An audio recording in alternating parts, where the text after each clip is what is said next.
১৯১৪ সাল। পৃথিবী তখন এক গভীর অশান্তির দিকে এগিয়ে যাচ্ছে। ইউরোপের বড় বড় শক্তিধর দেশগুলো বাহ্যিকভাবে শান্ত থাকলেও ভেতরে ভেতরে জমে উঠছিল ভয়ঙ্কর উত্তেজনা। সেই উত্তেজনাই শেষ পর্যন্ত রূপ নেয় ইতিহাসের প্রথম বৈশ্বিক সংঘর্ষে, প্রথম বিশ্বযুদ্ধ। এই যুদ্ধ হঠাৎ করে শুরু হয়নি। এর পেছনে ছিল কয়েকটি দীর্ঘদিনের গভীর কারণ, যেগুলো ধাপে ধাপে বিশ্বকে যুদ্ধের দিকে ঠেলে দেয়। ১. সাম্রাজ্যবাদ ও উপনিবেশ দখলের প্রতিযোগিতা। ১৯ শতকের শেষ ভাগে ইউরোপের শক্তিশালী দেশগুলো ব্রিটেন, ফ্রান্স, জার্মানি একটির পর একটি দেশ দখল করে উপনিবেশ গড়ে তুলছিল। বিশেষ করে জার্মানি মনে করত তারা উপনিবেশের দিক থেকে ব্রিটেন ও ফ্রান্সের তুলনায় পিছিয়ে আছে। ফলে আফ্রিকা ও এশিয়ায় উপনিবেশ দখল নিয়ে দেশগুলোর মধ্যে তীব্র প্রতিযোগিতা ও শত্রুতা তৈরি হয়। এই উপনিবেশিক লোভ একসময় রাজনৈতিক সংঘর্ষে পরিণত হয়। ২.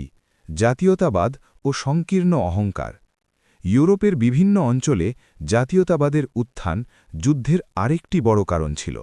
বিশেষ করে বালকন অঞ্চলে, সার্বিয়া, বসনিয়া, হাঙ্গেরি, এখানে বিভিন্ন জাতিগোষ্ঠী নিজেদের স্বাধীন রাষ্ট্র গঠনের স্বপ্ন দেখছিল।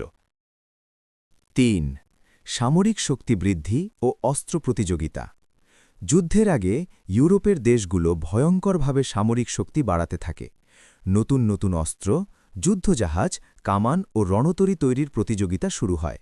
বিশেষ করে জার্মানি ও ব্রিটেনের মধ্যে নৌবাহিনী গড়ে তোলার প্রতিযোগিতা পরিস্থিতিকে আরও উত্তপ্ত করে তোলে।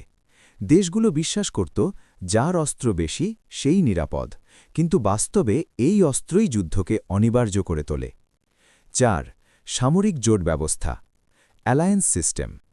ইউরোপ তখন দুই ভাগে বিভক্ত ছিল। মিত্রশক্তি অর্থাৎ অ্যালাইড পাওয়ার্স, ব্রিটেন, ফ্রান্স ও রাশিয়া। কেন্দ্রীয় শক্তি অর্থাৎ সেন্ট্রাল পাওয়ার্স, জার্মানি, অস্ট্রো-হাঙ্গেরি ও পরে অটোমান সাম্রাজ্য। এই জোট ব্যবস্থা এমন ছিল যে একটি দেশের সঙ্গে যুদ্ধ শুরু হলেই অন্য দেশগুলো বাধ্য হয়ে যুদ্ধে জড়িয়ে পড়ত। ফলে ছোট একটি সংঘর্ষ মুহূর্তেই মহাযুদ্ধে রূপ নেয়। ৫. তাৎক্ষণিক কারণ, আর্চডিউক ফার্দিনান্দের হত্যাকাণ্ড।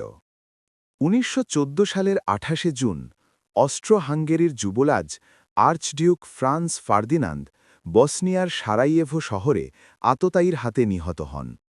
এই হত্যাকাণ্ডের জন্য সার্বিয়াকে দায়ী করা হয়। এরপর একের পর এক যুদ্ধ ঘোষণা শুরু হয়।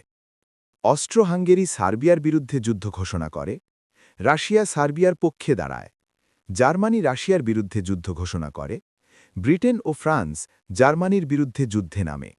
এভাবেই পুরো বিশ্ব জড়িয়ে পড়ে এক ভয়াবহ যুদ্ধে। উপসংহার: প্রথম বিশ্বযুদ্ধ আমাদের শেখায় লোভ, অহংকার, অস্ত্রের প্রতিযোগিতা ও ভুল রাজনৈতিক সিদ্ধান্ত একত্র হলে পুরো বিশ্ব ধ্বংসের পথে চলে যেতে পারে। ৪ বছরের এই যুদ্ধ কেড়ে নিয়েছিল প্রায় ২০ কোটি মানুষের জীবন এবং বদলে দিয়েছিল পৃথিবীর রাজনৈতিক মানচিত্র। এই যুদ্ধ ছিল মানব ইতিহাসের জন্য এক ভয়ঙ্কর সতর্কবার্তা।